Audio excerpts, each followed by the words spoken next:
ಮನೆ ಡೀಪ್ ಕ್ಲೀನಿಂಗ್ಗೆ Agaro royal electric spin scrubber ಅನ್ನ ಯೂಸ್ ಮಾಡ್ತಾ ಇದ್ದೀನಿ. ನೋಡಿ, ಇದು ಮೇನ್ ಮೋಟಾರ್. ಇಲ್ಲಿ on and off button, charging pin ಕೊಟ್ಟಿರ್ತಾರೆ. ಹಾಗೆ ಇದು ನೋಡಿ ವೆಲ್ಕ್ರೋ ಹೆಡ್ ಅಂತ ಹೇಳ್ತಾರೆ. ಇದನ್ನ ಬೇರೆ ಬೇರೆ ಬ್ರಷಸ್ಗೆ ಅಟ್ಯಾಚ್ ಮಾಡಬಹುದು. ಇದರಲ್ಲಿ ಹಲವಾರು ವಿಧವಾದ ಬ್ರಷಸ್ ಬರುತ್ತೆ. ನಿಮ್ಮ ಅನುಕೂಲಕ್ಕೆ ತಕ್ಕ ಹಾಗೆ ನೀವು ಆ ಬ್ರಷಸ್ ಅನ್ನ ಚೇಂಜ್ ಮಾಡ್ಕೊಳ್ತಾ ಯೂಸ್ ಮಾಡ್ಕೋಬಹುದು. ಈ ರೀತಿ ಬೇರೆ ಬೇರೆ ಎಕ್ಸ್ಟೆನ್ಷನ್ ಅನ್ನ ಯೂಸ್ ಮಾಡಿ ನಾವು ಅಟ್ಯಾಚ್ಮೆಂಟ್ ಅನ್ನ ಬಳಸಬಹುದು.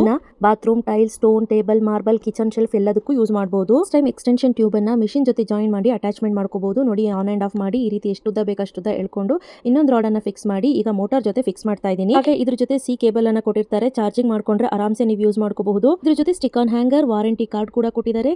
ಸೊ ಅದಲ್ಲದೆ ಇದರಲ್ಲಿ 2 ಸ್ಪೀಡ್ ಲೆವೆಲ್ ಇದೆ ಸ್ನೇಹಿತರೆ. ಒಂದು ಬಂದು 3000 RPM, 4000 RPM, ಹಾಗೆ 2500 mAh ಬ್ಯಾಟರಿ ಇದೆ. ಬ್ರಿಸಲ್ ಬ್ರಷ್ ಅನ್ನ ಯೂಸ್ ಮಾಡಿ ವರಾಂಡಾ ಕ್ಲೀನ್ ಮಾಡಿದೆ. ಹಾಗೆ ಸ್ಪಾಂಜ್ ಬ್ರಷ್ ಅನ್ನ ಯೂಸ್ ಮಾಡಿ ಟೇಬಲ್ ಕ್ಲೀನ್ ಮಾಡಿದೆ.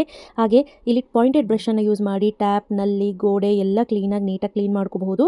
ಹಾಗೆ ಸ್ನೇಹಿತರೆ, ನೀವೇನಾದ್ರೂ ಅಡಿಗೆ ಮನೆ ಸ್ಲ್ಯಾಬ್ ಕ್ಲೀನ್ ಮಾಡಬೇಕು ಅಂತಿದ್ರೆ ಫೈಬರ್ ಬ್ರಷ್ ಅನ್ನ ಯೂಸ್ ಮಾಡಿ ನೀಟಾಗಿ ಕ್ಲೀನ್ ಮಾಡ್ಕೋಬಹುದು. ಮೂಲೆ ಮುಕ್ಕಿಗೆ ಕೂಡ ನಾವು ಪಾಯಿಂಟೆಡ್ ಬ್ರಷ್ ಅನ್ನ ಯೂಸ್ ಮಾಡಿ ಕ್ಲೀನ್ ಮಾಡ್ಕೋಬಹುದು. ತುಂಬಾನೇ ಚೆನ್ನಾಗಿ ಮನೆ ಪಳಪಳ ಅಂತಿರುತ್ತೆ. ಈವನ್ ಬಾತ್ರೂಮ್ ಕೂಡ ಕ್ಲೀನ್ ಮಾಡ್ಕೋಬಹುದು. ಗ್ಲಾಸ್ ಅನ್ನ ಇಲ್ಲಿ ಕ್ಲೀನ್ ಮಾಡ್ಲಿಕ್ಕೆ ನಾನು ಯೂಸ್ ಮಾಡ್ತಾ ಇರುವಂತದ್ದು ಸ್ಪಾಂಜ್ ಬ್ರಷ್. ಇದರಲ್ಲಿ ತುಂಬಾ ಚೆನ್ನಾಗಿ ಗ್ಲಾಸು, ಮಿರರ್ ಎಲ್ಲ ಚೆನ್ನಾಗಿ ಪಳಪಳ ಅನ್ನತ್ತೆ. ಆಮೇಲೆ ಎಲ್ಲ ಬ್ರಷ್ ನ ತೊಳೆದಿಟ್ಕೊಂಡ್ರಾಯ್ತು. ಪ್ರಾಡಕ್ಟ್ ಬೇಕು ಅಂದ್ರೆ ಡಿಸ್ಕ್ರಿಪ್ಷನ್ ಅಲ್ಲಿ ಕೊಟ್ಟಿರ್ತೀನಿ, ನೋಡಿ ಚೆಕ್ ಮಾಡ್ಕೊಳ್ಳಿ.